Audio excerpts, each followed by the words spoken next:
Lolo, Lola, kumusta po kayo dyan?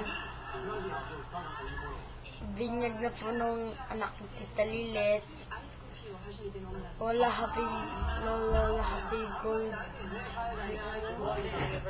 happy golden anniversary po.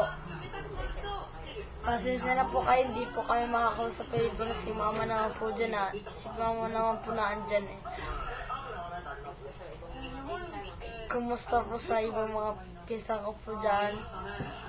Sa clan, Tita Lilet,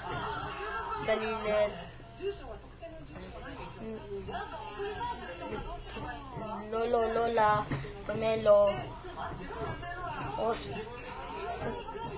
Tito Laleng, kumusta po kayo dyan? Okay naman po kami dito. Merry Christmas po.